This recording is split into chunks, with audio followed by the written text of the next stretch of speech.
21, 22 এবং 23 জুন সে তামাবিল জাফলং এ মীর শওকতের আন্ডারে যুদ্ধ করেছে। সে ছিল ডাউকিতে, নিজেই কইছে। দেখেন এডিটর সাহেব এই অংশটা। মেজর মীর শওকত আলীর নেতৃত্বে প্রথম আমি জাফলং এবং তামাবিলে একটা যুদ্ধ করি। পাকিস্তানি হানাদার বাহিনী জাফলং তামাবিলে ছিল, আর আমি ছিলাম ভারতের শিলংয়ের কাছে ডাউকির পারে। 3 দিন এখানে যুদ্ধ করেছিলাম।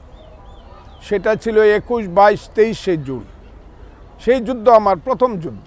মুক্তিযুদ্ধের সামরিক অভিযান 2য় খণ্ডে যে এই জায়গাটা যুদ্ধের কথা বলছে না, ওই যে তামাবিল জাফলং, ওই যুদ্ধের সব যুদ্ধের বর্ণনা আছে। এটা হচ্ছে রাধানগরের যুদ্ধ। অনেকগুলো যুদ্ধ হয়েছে রাধানগরে। এই অঞ্চলটা মীর শওকতের 5 নম্বর সেক্টরের অন্তর্ভুক্ত ছিল। ফজার দাবি অনুযায়ী সে মুজিব বাহিনীর সদস্য ছিল। দেখান এডিটর সাহেব, দেখান সে মুজিব বাহিনীর সদস্য। মুজিব বাহিনীর সদস্যরা দেশে ঢোকার আগে দেশ স্বাধীন হয়ে যায়। দেশের একটা ক্ষুদ্র অংশ পার্বত্য চট্টগ্রাম দিয়ে ঢোকে শেষ দিকে। তো ফজার ডিসেম্বরের 2য় সপ্তাহে ফজার কোনোভাবেই মীর শওকতের সেক্টরে যুদ্ধ করার সম্ভাবনা নাই, তাও তর্কের খাতিরে ধরি যে করছে। তাও তার বলা তথ্যই ভেরিফাই করি। আসেন মুক্তিযুদ্ধের সামরিক অভিযান 2য় খণ্ড থেকে পড়ি। রাধানগর কমপ্লেক্সের গুরুত্ব সিলেট তামাবিল ডাউকি সড়কের অবিভাজ্য ভারতীয় উপমহাদেশে ইংরেজ শাসনামল থেকেই যথেষ্ট গুরুত্ব বহন করে আসছে। ভারতের আসাম, মেঘালয়, মণিপুর, নাগাল্যান্ড, মিজোরামের সাথে স্থলপথে বাংলাদেশের ব্যবসা বাণিজ্য ও যাতায়াতের একমাত্র যোগাযোগ মাধ্যম হচ্ছে এ সড়কপথ। 2য় বিশ্বযুদ্ধে মিত্রবাহিনীর বার্মা ফ্রন্টে যুদ্ধ পরিচালনাতেও এ সড়কটি একটি গুরুত্বপূর্ণ ভূমিকা পালন করেছে।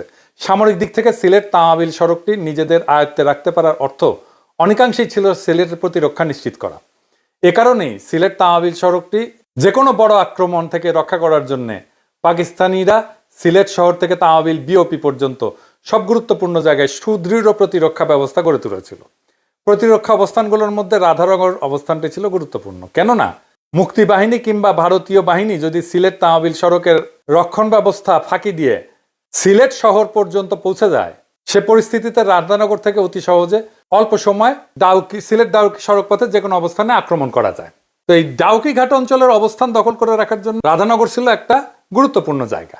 সহজ ভাষায় রাধানগরের অবস্থানটা সিলেট তামাবিল ডাউকি শিলং মহাসড়কের এতই কাছে ছিল যেখান থেকে যে কোনো ধরনের বড় ধরনের বিপর্যয় ঘটানো সম্ভব ছিল। আর সেই লক্ষ্যে দীর্ঘ 8 মাস ধরে পাকিস্তানিরা রাধানগরের চারিদিকে এক বিস্তৃত এলাকা জুড়ে একটা শক্তিশালী সুসংহত প্রতিরক্ষা ব্যবস্থা গড়ে তুলেছিল। 21, 22 কোনো যুদ্ধ হয় নাই। 23 জুন পাকিস্তানিরা আক্রমণ করে রাধানগর দখলে নেয়। তো উই তাইলে যুদ্ধ করেছে, তাহলে তো হারিছে উই, কিন্তু 21, 22 যুদ্ধ হয় নাই। 27 জুন মুক্তিবাহিনীরা আক্রমণ করে কিন্তু পরাজিত হয়ে পশ্চাৎপসরণ করে। 13 জুলাই জাফলং এ একটা যুদ্ধ হয়, এটাকে মুরিয়ার যুদ্ধ বলা হয়। যে দেখেন, তাইলে ওই যুদ্ধের কোনো কথা আছে? ডাউকি ইন্ডিয়ার মধ্যে, ডাউকিতে একটা মুক্তিযুদ্ধ ক্যাম্প ছিল, সে আছে ডাউকিতে। ডাউকি থেকে সে যুদ্ধ করতেছে জাফলং আর তামাবিলে। এইটা সাহেব গুগল ম্যাপে ডাউকি, তামাবিল আর জাফলং দেখান তো।